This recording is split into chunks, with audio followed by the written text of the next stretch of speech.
ఈరోజు మనం యేసు ప్రభు పిలిచిన మొదటి శిష్యుడు ఆంద్రేయ గురించి నేర్చుకుందాం. ఆంద్రేయ గలిలయ ప్రాంతానికి చెందినవాడు. అతడు బెత్సైదాలో పుట్టాడు. బెత్సైదా నజరేతుకి తూర్పు దిక్కున 25 మైళ్ళు దూరంలో ఉంటుంది. తర్వాత అతను సముద్రం దగ్గర కపెర్నహూంలో నివసించేవాడు. ఆంద్రే తండ్రి పేరు జాన్. అతడు ఫిషర్మన్, చేపలు పట్టేవాడు కనుక అతన్ని జోనా అనేవాడు. ఆంద్రేయ మొదటి కుమారుడు కనుక అతను కూడా ఫిషర్మన్ అనమాట. కానీ అతనికి శారీరకమైన లౌకికమైన విషయాల కంటే ఆత్మ సంబంధమైన విషయాల మీద ఆసక్తి ఎక్కువ. ఆ ఆసక్తి వల్లనే అతను ఎక్కడో ఉన్న బేతని దగ్గరికి వెళ్ళి బాప్తిస్మం ఇచ్చి యోహాన్ దగ్గర శిష్యత్వం చేసేవాడు. అతని దగ్గర ఒక రాజు రాబోతున్నాడు, మెస్సయ రాబోతున్నాడు అని నేర్చుకుంటాడు. ఒకరోజు యేసు ప్రభు బాప్తిస్మం ఇచ్చి యోహాన్ దగ్గరికి వస్తారు.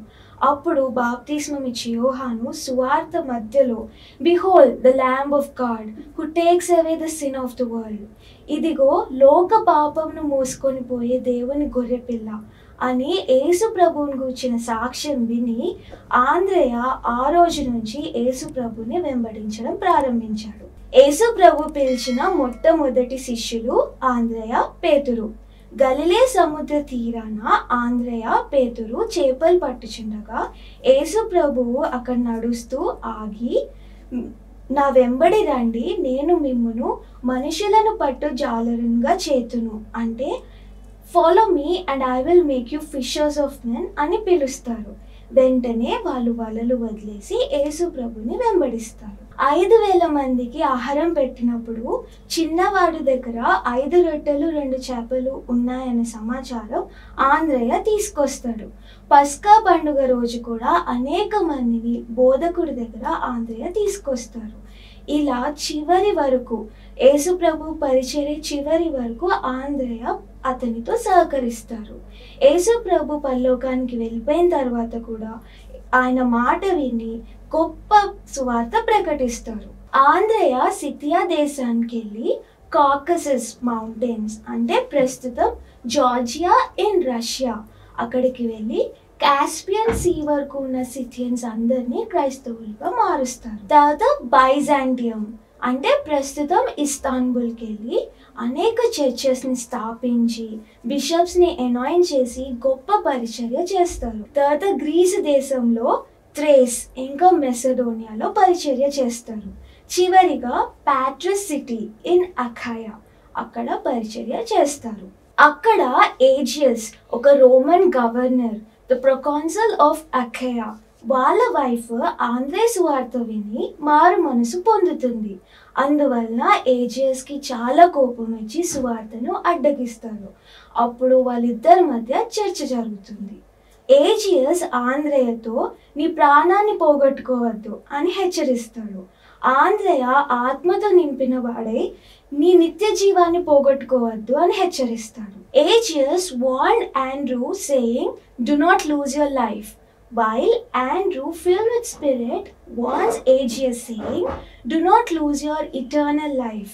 Then Aegeus was raged and imprisoned him and scourged him and crucified him on an X-shaped cross. అతడు రౌద్రుడై అతని చెరసాల్లో వేసి క్రూరంగా హింసించి X ఆకారంలో ఉన్న సిలువపై సిలువ వేయిస్తాడు. అప్పుడు ఆంద్రేయ సిలువ మీద కూడా ఉండి దేవుని బిడ్డలను హెచ్చరిస్తూ ప్రోత్సహిస్తూ 3వ దినమున దేవుడి సన్నిధికి చేరుతాడు.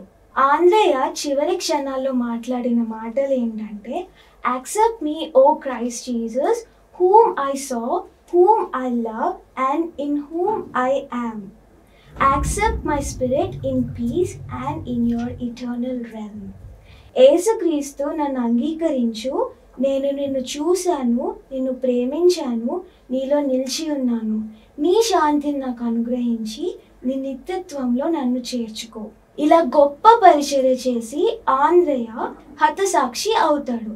అతని పరిచర్యలో ఒక గొప్ప సంఘటన ఏంటంటే, 12వ శిష్యుడిగా ఎంచబడిన మత్తీయస్ని క్యానిబల్స్ పట్టుకొని చెరసాల్లో వేసినప్పుడు ఆంద్రేయకి ఈ సంగతి తెలిసి అక్కడికి వెళ్ళి అనేకమైన అద్భుతాలు ఆశ్చర్యకార్యాలు చేసి సువార్త ప్రకటించి అక్కడున్న నరమాంస భక్షకులందరినీ క్రైస్తవులుగా మారుస్తారు. హల్లెలూయా. ఇంకా ఆంద్రేయ ముఖ్యంగా ఈస్టర్న్ యూరోప్లో ఉన్న దేశాల్లో గొప్ప పరిచర్య చేస్తారు. వాళ్ళ దేశానికి సువార్తను తెచ్చిన సువార్తనిగా వారు గుర్తించి Russia, Barbados, Romania, Ukraine, Greece, Scotland ఇంకా ఎన్నో దేశాలు ఆయన్ని ప్యాట్రన్ సెయింట్ అంటే సువార్తకునిగా పెట్టుకున్నారు. ఆంద్రేయను సిలువ వేసిన క్రాస్, ఎగ్ షేప్ క్రాస్ ని సెల్టార్ అంటారు. ఆ సింబల్ ని బార్బడోస్ కోట్ ఆఫ్ ఆర్మ్స్ మీద, రష్యన్ నేవీ సింబల్ లాగా ఇంకా చాలా దేశాలు ఆ సింబల్ ని వాడతారు. మెయిన్ గా స్కాట్లాండ్ ఫ్లాగ్ లో మనం సెల్టార్ ని చూస్తాం.